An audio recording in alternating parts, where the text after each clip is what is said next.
Hai semua, selamat datang di materi perkuliahan pengembangan produk dari program studi D4 Manajemen Pemasaran Politeknik Negeri Bandung.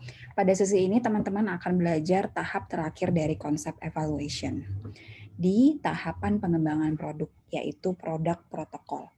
Nah, jadi produk protokol ini dibutuhkan setelah perusahaan selesai melakukan 3 hal. Yang pertama, menentukan konsep produk. Yang kedua, sudah selesai melakukan konsep testing. Yang ketiga adalah sudah menentukan berapa banyak produk yang akan dijual dan di margin profit berapa perusahaan akan mengambil keuntungan. Nah, jadi sederhananya produk protokol ini adalah dokumentasi tertulis, baik itu bentuknya narasi maupun visual yang telah disetujui oleh semua pengambil keputusan di perusahaan.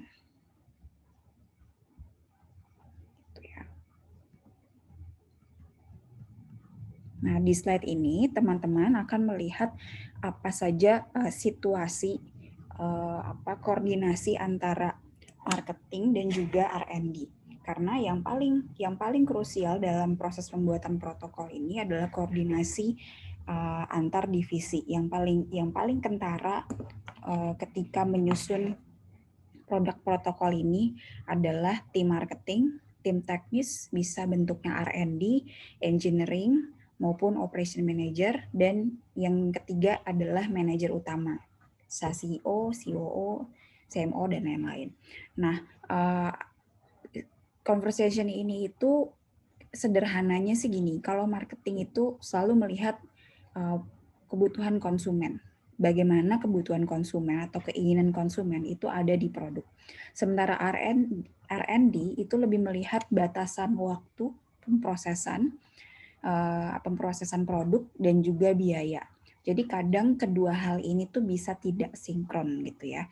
Sehingga dalam proses penyusunan produk protokol, divisi marketing dan R&D ini adalah divisi yang harus intens berkoordinasi.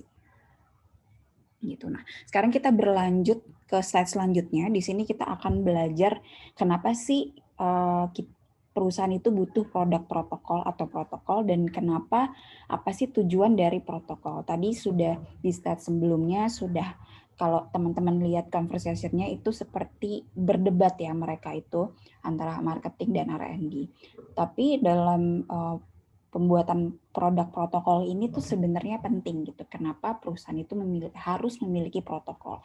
Saya bagi ke 3 klaster, ada yang warna hijau, kuning, dan juga warna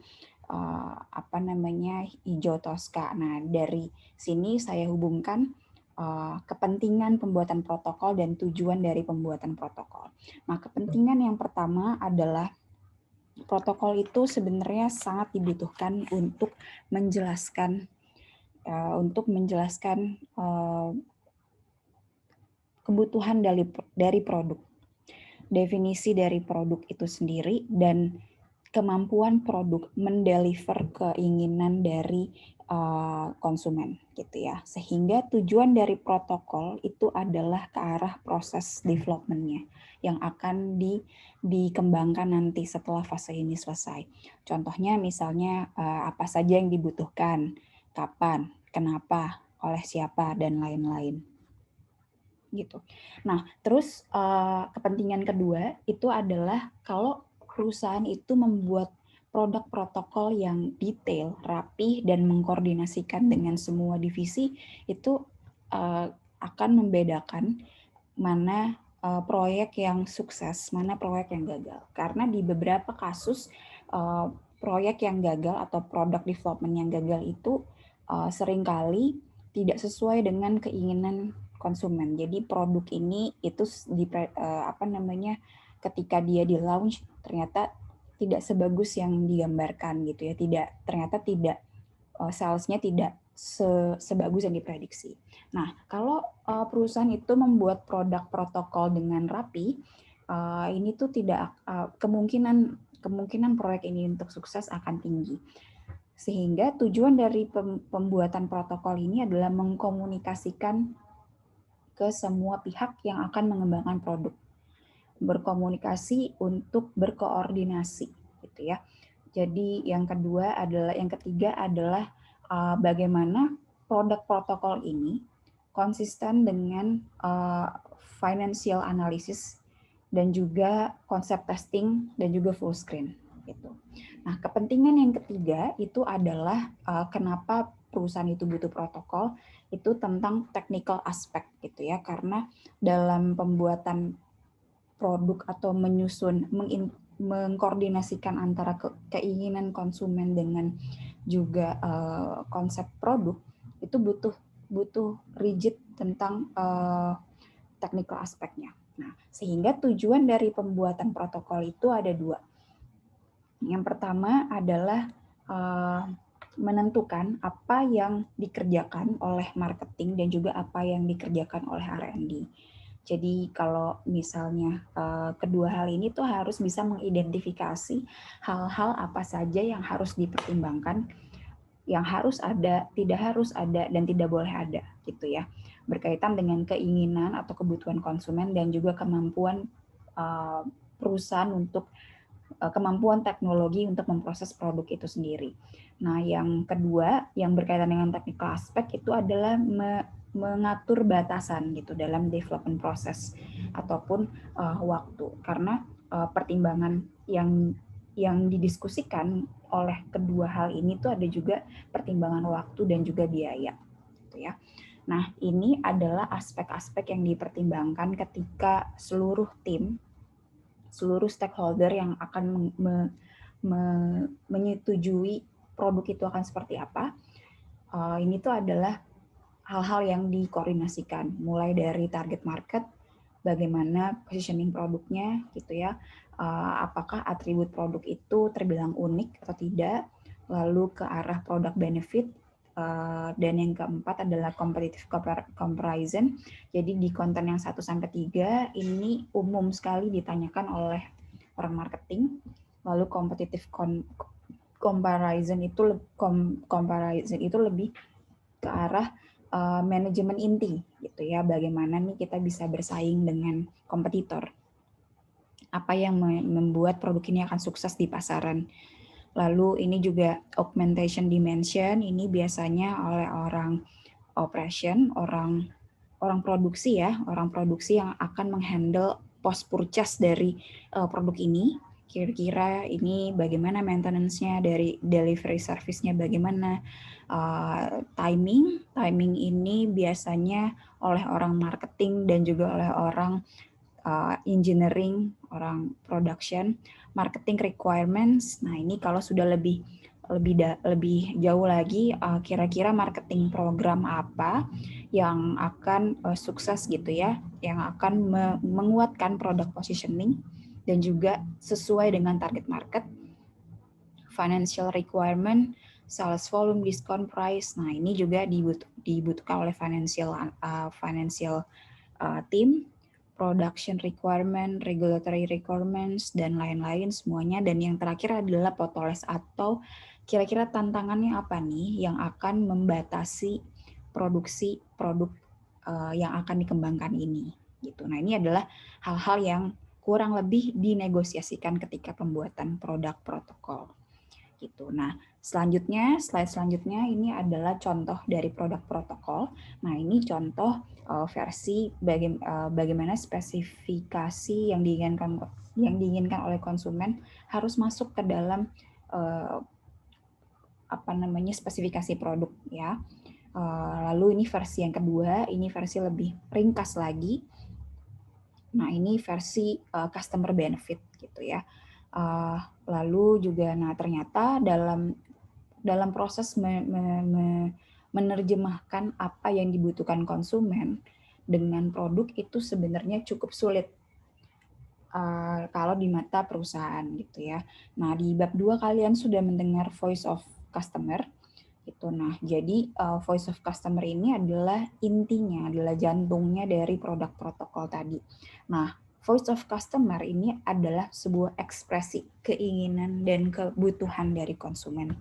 Yang menjadi kesulitan itu adalah mentranslate dan berkoordinasi dengan tim terutama tim R&D dan juga engineer gitu ya, untuk memasukkan semua benefit atau semua keinginan konsumen ke dalam produk gitu. Nah, pada tahap ini voice of customer itu lebih banyak mungkin lebih efektif dilakukan penelitian kualitatif gitu ya. Jadi itu saya sempat baca di e-booknya gitu, kalau penelitian kualitatif itu dibutuhkan untuk membuat kategori apa saja yang dibutuhkan oleh konsumen. Yang kedua adalah kenapa konsumen memilih produk sejenis dari kompetitor. Sehingga semakin dalam pemahaman marketer tentang kebutuhan dan keinginan konsumen, proses translasinya atau proses penerjemahan itu menjadi produk itu akan semakin precise, semakin detail, semakin spesifik dan lain-lain. Gitu. Nah, ini adalah visualisasi bagaimana proses produk protokol di semua rangkaian rangkaian pengembangan produk gitu. Nah, jadi di produk protokol ini sederhananya produk protokol ini memungkinkan keinginan konsumen bisa ada di produk yang sedang dikembangkan gitu. Bagaimana benefit dari konsumen, consumer benefit dari produk itu bisa ada di produk. Nah, selanjutnya ada beberapa kasus ternyata produk protokol itu menjadi sangat rumit dan sangat visual gitu, bentuknya tidak naratif seperti yang tadi. Nah, jadi ada namanya quality function deployment. Ini dikembangkan oleh Jepang ketika Jepang ini perusahaan otomotif ya, perusahaan mobil itu ingin mengekspansi atau memperluas pasarnya ke Eropa dan juga Amerika. Di situ karena mobil yang ada di Asia dengan yang ada di Eropa dan Amerika itu pasti berbeda karena perilaku konsumennya juga berbeda. Namun karena faktor teknis atau faktor teknologi ini sangat rumit, visualisasi dari produk protokol itu sangat dibutuhkan, sehingga ketika itu Jepang waktu itu perusahaan itu membuat sebuah metode untuk memvisualkan produk protokol gitu ya. Nah, jadi produk Quality Function Deployment atau QFD itu adalah sebuah teknik yang didesain untuk meyakinkan kebutuhan konsumen yang difokuskan pada spesifikasi teknologinya gitu. Nah, jadi langkah pertama dari QFD ini adalah House of Quality. Jadi House of Quality ini nanti dikumpulkan dulu semua atribut yang dibutuhkan oleh konsumen. Lalu orang marketing akan berdiskusi bareng dengan orang engineering kira-kira prosesnya seperti apa nih, proses teknologi yang dibutuhkan atau fitur-fitur apa saja yang ada pada produk itu yang bisa matching gitu ya dengan kebutuhan konsumen gitu. Nah, ini adalah contoh dari QFD dan House of Quality. Nah, kurang lebih gambarnya visualisasi seperti ini. Jadi di what atau benefit ini adalah inputan dari tim marketing, di mana tim marketing itu sudah melakukan focus group discussion, interview, lalu mungkin market research. Ternyata kebutuhan konsumen ini adalah sekian gitu ya. A, B, compatibility, print quality, ease of use, productivity. Nah, sementara orang engineering itu tahu bagaimana teknologi pembuatan produk tersebut, gitu ya. Dimulai dari A, B, C sampai selain dan lain sebagainya. Ini adalah aspek-aspek yang dipertimbangkan, gitu. Nah, yang unik dari House of Quality ini adalah indikator yang seperti ini. Jadi indikatornya ini adalah yang menentukan bagaimana titik impas atau titik temu antara aspek konsumen yang dibutuhkan konsumen dengan kemampuan teknologi di perusahaan itu.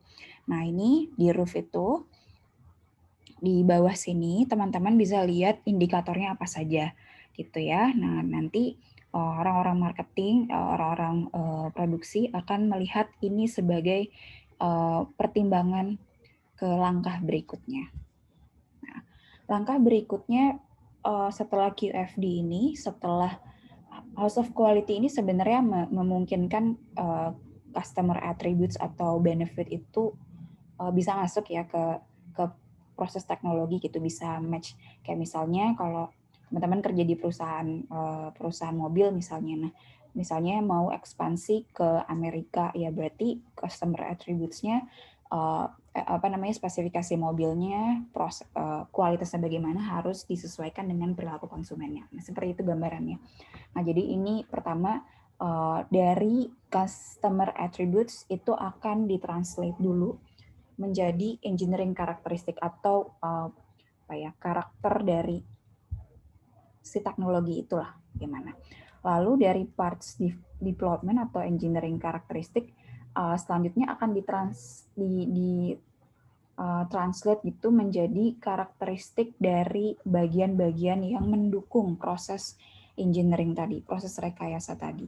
Lalu ini dari parts karakteristik baru ke arah bagaimana mengoperasikan parts itu, menghubungkan parts-parts ini menjadi suatu produk yang utuh gitu ya. Lalu production planning itu bicara tentang kebutuhan produksi. Kira-kira misalnya sudah tahu gitu kita bagaimana memproses karakter bagian-bagian mobil misalnya. Nah, nanti kira-kira ada protokol bagaimana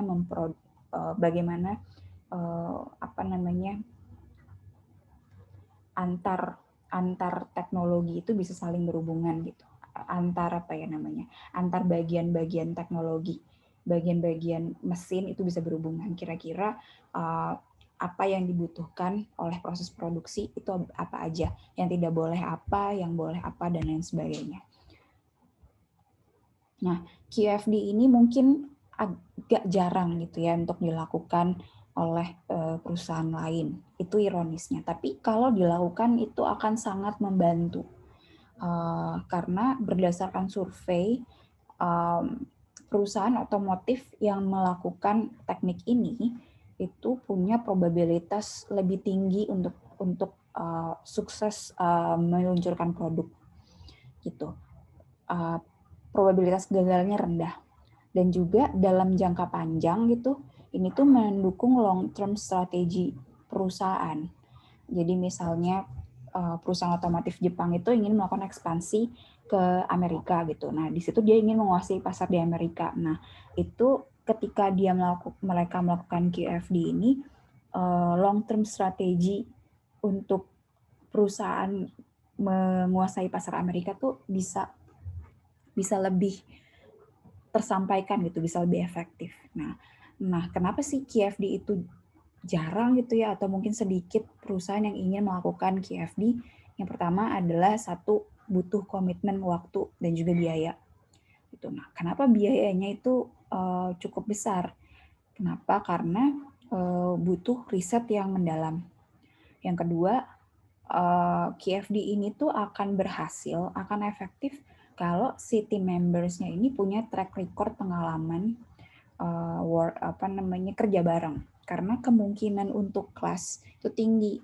Jadi kalau di perusahaan itu kan suka ada politik antar divisi itu sebenarnya kuat gitu. Setiap divisi itu berlomba-lomba untuk menjadi yang terhebat gitu ya, menjadi yang paling kuat, yang paling budgetnya paling besar dan yang lain. Nah, ketika produk protokol itu mereka seringkali berbenturan gitu dengan kepentingan mereka sendiri.